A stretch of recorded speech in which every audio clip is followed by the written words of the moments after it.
Welcome to XConnectTO. My name is Kareem Kanji. Thank you so much for joining us today. We have a very special guest that came all the way from New York City, Mr. Brian Meece of RocketHub. Thank you so much. Awesome to be here. For joining us. No worries.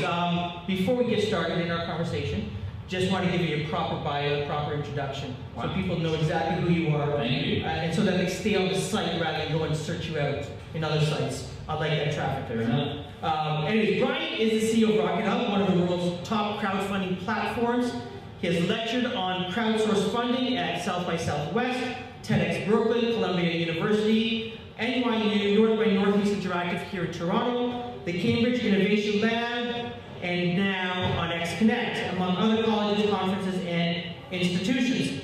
While many of us have heard of Kickstarter and Indiegogo, RocketHub won't be denied. It is known as the world's funding machine, and the company has been featured in the Wall Street Journal, New York Times, NPR, Wired, Nature, The Economist, CNN, The Washington Post, ABC News, USA Today, and XConnect, while keeping thousands of funding campaigns, or helping thousands of funding campaigns raise millions of dollars globally. The first question that I want to ask you, Brian, is this. Did a little bit of research, and noticed that before RocketHub, you were actually in film. You were a writer, you were a producer, you were a director.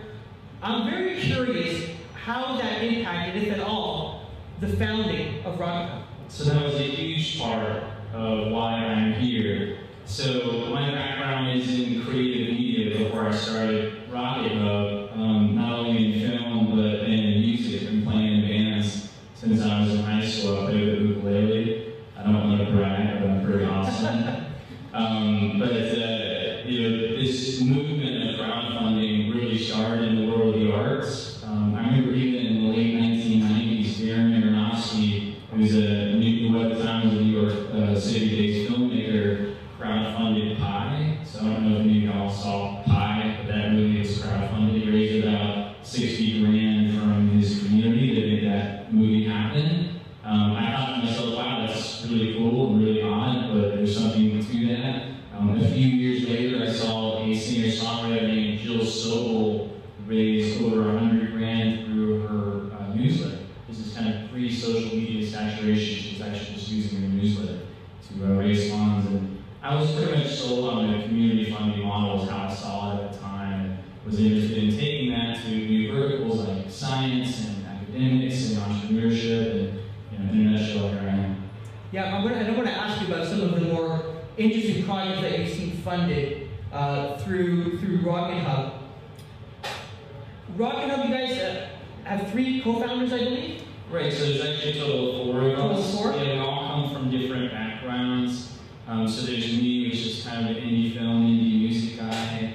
I've got a cool co-founder named Jed Cohen. I don't know if anybody's seen Home Alone or Home Alone 2. Yeah. He was a successful kid actor in New York. Okay. And he played Macaulay Culkin's cousin in those movies, and he's got some really great parts. He looks pretty much the same now, actually. He's a little older, a lot older. But he still looks great. If you're watching this, look awesome still.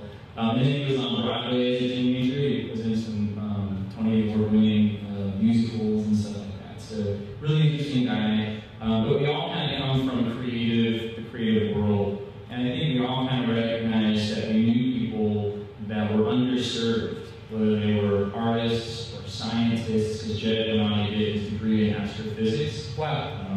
But so he's a smart one. He's a smart dude. Okay. Yeah. But we recognize there was just a lot of communities that are underserved by the traditional kind of funding arms, and that's what we the passion that we share to put RocketHub in.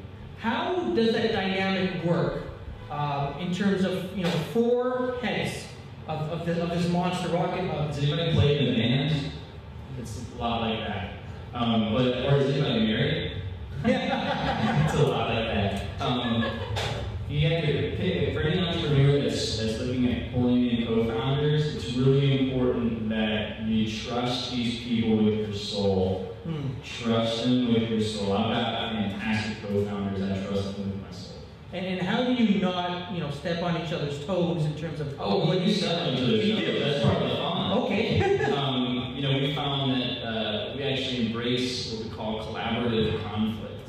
So we don't avoid conflict. We actually respectfully approach it. And we found that that actually is a really great dynamic for us. So let's take a step back. I know you talked about a couple of cases where you saw people, prior to social media taking off, that crowdfunded their projects. But really, what was the genesis of really the explosion in people coming to understand it, media covering it, companies just coming up, all over the world that are building upon this model? Where did it start from? How did it begin? So it really started in the creative class. It reminds me of the early days of social media, where the first movers on the social media platforms were the artists, right? So who were the first on MySpace and Twitter? They were artists, basically showing the rest of the world that these platforms are legit, and showing the rest of the world how to use them. So this movement, it's still very, very early. Very, very early. I feel like it's the year 2002 and we're talking about how big social media is going to be. Only about the year 2012 we're talking about social funding. It's going to be massive over the next 5 and 10 years. But the creatives are the ones that really pioneered the model, and now the movement is starting to pick up steam. It's still very, very, very new. Why do you mention it's going to be massive? Why do you believe and feel that it will be massive? Because people are more connected than they've ever been, ever. We've got thousands of Facebook friends, LinkedIn connections, Twitter connections. The ability for us to connect to people is, it's unheard of in terms of human history, where we are with that. And really that's the layer that crowdfunding, social funding is built on top of, is this highly networked entity. And so, would you say that if there wasn't this explosion and adoption of social media? I've got a confession. Yes. Can I do it your first time ever? Sure, absolutely. So I actually joined Facebook in 2008. So I joined Facebook in 2008. All my band friends were like, I use Facebook, and one guy called me, he's like, not having Facebook is like not having a cell phone. Like, just get on Facebook. So I finally caved in, got on Facebook, and then I started RocketHub 6 months later with my co-founders. I recognized, like, okay, the ability to connect to folks is, it really is the foundation for this next next layer, if you will, and that saturation of networks is a beautiful foundation for social funding. Barack Obama, President of the U.S., earlier this spring, passed a bill that they call JOBS, which is short for Jumpstart Our Business Startups Act. I'm curious if that, and there was a lot of buzz about that. Not enough, really. There was some, but I didn't really see a whole lot. I mean, some of the biggest changes in U.S. investing protocol in the last 80 years, and it didn't really make, the front page of Wall Street Journal or New York Times. I mean, we don't know about it. That's kind of stuff that we follow, but if you ask somebody on the street, they're going to be like, huh? Jobs Act? So has it made a difference to both crowdfunding and your company? Well, we are involved with the Jobs Act, so we've been working, with Congress and Senate and consulting them on a lot of legal framework that ultimately became the Jobs Act. And we, testified in Congress a couple of weeks ago, which was very exciting. And we meet on a regular basis with the Securities and Exchange Commission in Washington, D.C., giving our recommendations on how to implement a regulation protocol for this whole new market. So we're very involved with the Jobs Act. We love the fact that it democratizes capital raising.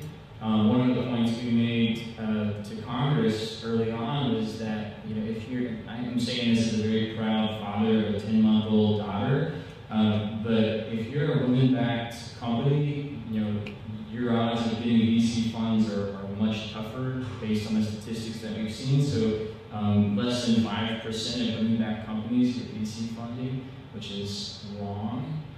If you're minority business owners, it's even worse. But we love crowdfunding because it really democratizes the funding landscape, and it's very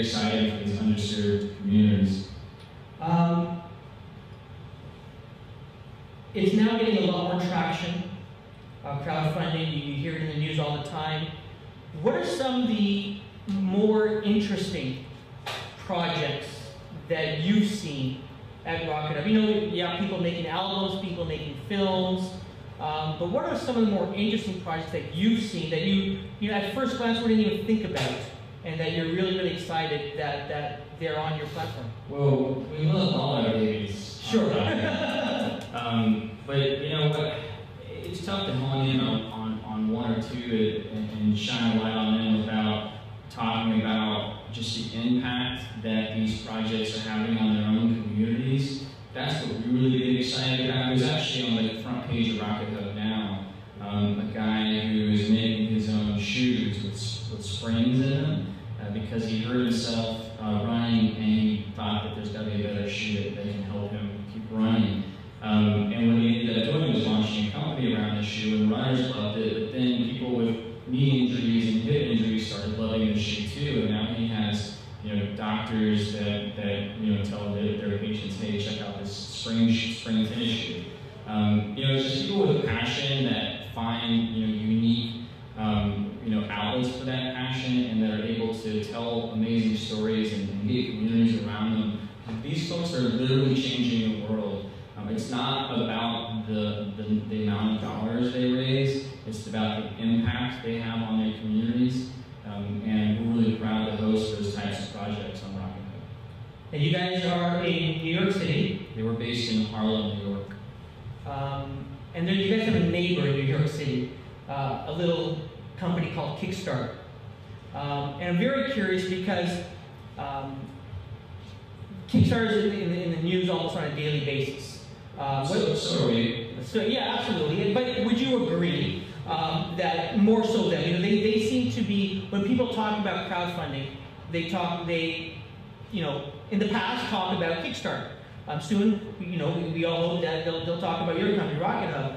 But you know, I'm curious, how is it working next to a perceived giant in the industry, a perceived leader in the industry?